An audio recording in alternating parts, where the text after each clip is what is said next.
கிரியாஸின் அதிரடி ஆடி சேல் 70% வரை தள்ளுபடி. கிரியாஸ், இது நம்ம ஃபேமிலி. விரைவில் தாக்கல் செய்யப்பட உள்ள தமிழக பட்ஜெட் தொடர்பாக ஆலோசனை நடத்த முதலமைச்சர் விஜய் தலைமையில் இன்று கூடுகிறது தமிழக அமைச்சரவை கூட்டம். இதுகுறித்து விரிவான தகவல்களை வழங்குகிறார் செய்தியாளர் மணிகண்டன். தமிழ்நாடு முதலமைச்சர் ஜோசப் விஜய் தலைமையில் இரண்டாவது அமைச்சரவை கூட்டம் இன்று தலைமைச் செயலகத்தில் சரியாக 10:30 மணி அளவில் தொடங்க இருக்கிறது.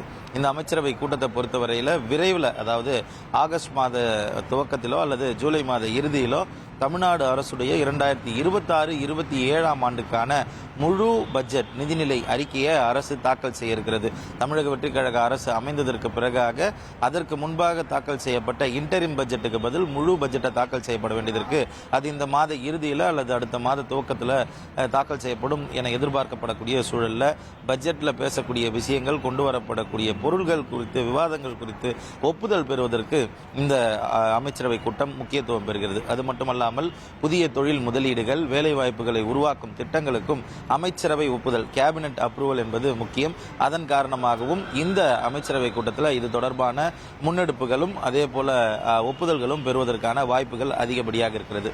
அது மட்டும் அல்லாமல் தேர்தல் அறிக்கையில் குறிப்பிடப்பட்டுள்ள பல்வேறு திட்டங்கள், தேர்தல் அறிக்கையில் மக்கள் நல திட்டங்களாக அறிவிப்புகளாக வந்தவை தமிழ்நாடு அரசின் நிதிநிலை அறிக்கையை, அதாவது நிதிநிலை ரெவென்யூ விஷயத்தை பொறுத்து அடுத்த கட்டமாக இந்த தேர்தல் அறிக்கை திட்டங்களை எப்படி கொண்டு செல்ல வேண்டும் என்பது தொடர்பாகவும் இந்த அமைச்சரவை கூட்டத்தில் விவாதிக்கப்படுவதற்கான வாய்ப்புகள் அதிகமாக இருப்பதாக தெரிவிக்கப்படுகிறது.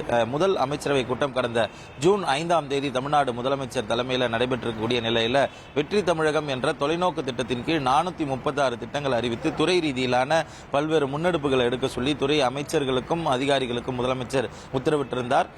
கடந்த 10 நாட்களாக பல்வேறு துறை ரீதியிலான ஆய்வுக் கூட்டங்களை நடத்தி வருகிறார்.